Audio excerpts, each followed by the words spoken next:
2 minutes pour comprendre. Aujourd'hui, diverticulite, diverticulose. Est-ce que l'alimentation joue un rôle? Eh bien, c'est la question que je vais poser au docteur Didier Loiseau. Docteur Didier Loiseau, vous êtes auteur de la diverticulose. C'est déjà la 3e édition de cet ouvrage.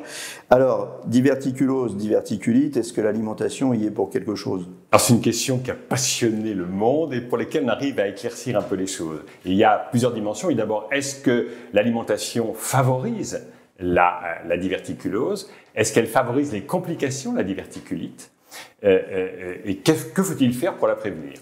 Alors tout d'abord, ce qu'on sait, c'est que l'alimentation joue un rôle, mais n'est pas le facteur essentiel.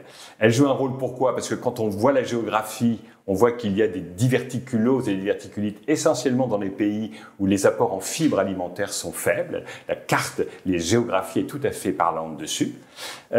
On sait aussi quand on prend dans un pays les individus, on s'aperçoit que, par exemple, les végétariens ont un risque de diverticulose et surtout de diverticulite, de complications, qui est bien moindre d'un tiers par rapport aux autres. Mais il y a des végétariens qui ont une diverticulose et qui font des complications. Donc ça n'est pas le rôle absolu. Et par exemple, les Danois et les Suédois se sont intéressés à ce sujet. Ils ont un grand registre des jumeaux pour voir entre les vrais jumeaux et les faux jumeaux, qui ont donc pour l'un 100%, pour l'autre 50% de capital génétique commun.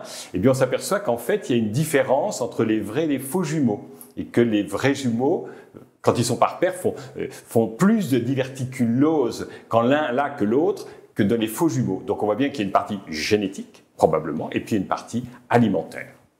Voilà, bah écoutez, on a fait la part des choses entre le génétique et l'alimentaire, même si on a bien compris qu'il y a encore beaucoup de questions à résoudre. Absolument. Merci. Nos émissions vous plaisent, alors aidez-nous à faire grandir la chaîne. Pour parler santé au plus grand nombre, partagez, likez, abonnez-vous.